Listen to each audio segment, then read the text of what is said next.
If you're not willing to go in there and face yourself, you're not gonna find anything. You're gonna live right here on surface, man, right here on surface. So if there is an ending to this world and there is somewhere to go and there's a judgment, you're gonna get there and you might see a chart. And that chart may tell you who the fuck you should have been. And now you get the rest of your life to think about that. Man, I could have lived a much better life if I just would have just suffered a little bit more. If I just would have went in that and realized I had so much more. But fear and the 40% and living here versus living here, being afraid, stop me. Your biggest enemy, the most important conversation you will ever have in your life is the one you have with yourself.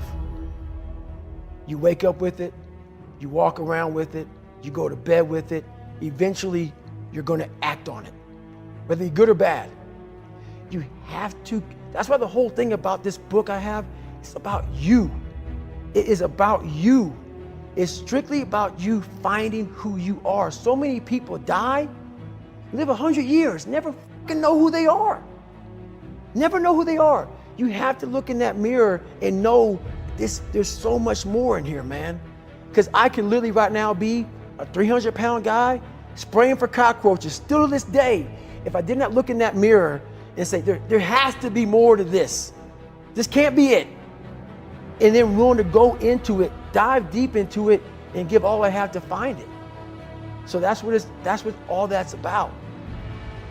Let's say there's 10 people in this room, and we're all mediocre. But I'm the best of the mediocre people. I now think I'm great. I'm great. We surround ourselves around people that make us feel great. They tell us what we want to hear. The second we put ourselves amongst the uncommon people, we don't like that feeling, that challenging feeling of that person who's waking up at 3:30 in the morning and say, hey, push your on, we're going for a run. We don't like that challenge. We like that person who says, hey, you know, man, I don't feel good today, man. And they say, oh, it's okay, brother. We'll take a day off, man. We'll get a pizza and watch the game. We like that. We love that feeling. Why? Because you understand, man, we're good, bro. We don't want that motherfuckers like this. Hey, man, no, bro. Get your fucking shit on, man. Stop being a punk. We don't want that in our lives. We don't want that person who's constantly challenging our weaknesses. We want that person who's constantly, making us feel nice and good and secure in ours. That's the mediocrity of life. We want to be the best amongst the average people. People wonder, how do you stay hungry all the time? Because after I accomplish something, I don't sit back like a lot of guys who graduate buds, graduate this, graduate that. They get comfortable. They wonder why I'm getting weak, man. I don't know, I lost my edge. What's going on? Because once you hit the top of the fucking mountain, guess what happened? I'm good. I'm good, so you wonder why you're falling down now. Because once you reach the top of the mountain, you got to build another one. That's mediocrity. There's a lot of people in mediocrity who have a nice resume, but they're one-timers, man. They hit a one-time deal, they busted it open, got a lot of money, but they're good. You're mediocre now, man. What are you fucking doing today, tomorrow, the next fucking day? That's why I don't listen to theorists. I don't listen to all that bullshit. I listen to a motherfucker who's like this, man.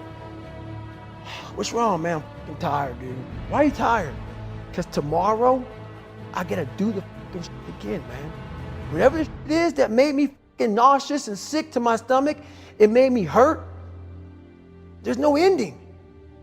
And that's the person I listen to. That's the person who's gained knowledge. You gain knowledge through suffering. And on the other end of suffering is a world that very few have ever seen. It's a beautiful world because that's where you find yourself. You don't find yourself in over here. You find yourself on the other end. Like the 100-mile race I was on, I ran it for 24 hours. I found myself on the other end of that race. That 19 hours, I found, wow, there's a whole nother world out here that I've never even saw, but the world's in your mind. And that's what all that mediocrity is about. The mind has the tactical advantage over you at all times. At all times of your life, the mind has a tactical advantage over you. Why is that? It knows what you're afraid of. It knows your insecurities. It knows your deep, dark lies. And it starts to push you away from that. It pushes you in a direction that is comfortable. The mind controls everything. So what I realized was that when I was growing up and I was 300 pounds and I got all fat and I got all insecure, I realized that my mind kept taking me in this direction. When things got uncomfortable for me, when I was facing my insecurities, I was facing my fears, my mind said, oh no, we got the tactical advantage. We need to get you, separate you from this feeling over here. Life's all about feelings. We want the happy feeling. We don't want that feeling of this sucks.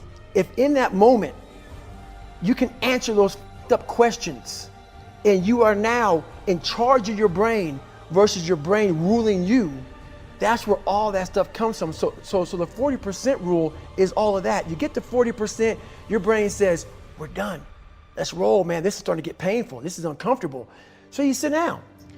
You have to figure out ways, and everybody's different. That's how the book kind of talks about, like we all have these things about, 5 steps to this and 4 steps to this. It's a lot more than that. That's all bullshit. It's a practice that you have to, it's a habit. So if you know that at 40%, I'm feeling pain. At 40%, I'm feeling pain. That's where the 40% rule kicks in. Now it starts. Okay, I'm feeling pain. My mind's saying all this to me. It's saying, get out of here, run, flee. The fight or flight kicks in. Okay, we're done. We're not good enough. It starts telling you all these things. You start to believe it because the mind controls all. This is the time where you have to gain control back of your mind. It's okay. Let me see if I can go 45%. And once you start giving yourself more and more hope and start realizing, okay, the mind starts to be, okay, what are you doing? We're supposed to be going right and you're going left. You start then controlling your mind. Start finding more in yourself. And then it goes from 40% to a lot further than that. But that's the start of it though. Get to the spot where your mind is saying stop. Wherever that is, you gotta get there first. And then that's when that starts to work for you. You gotta control yourself in that moment.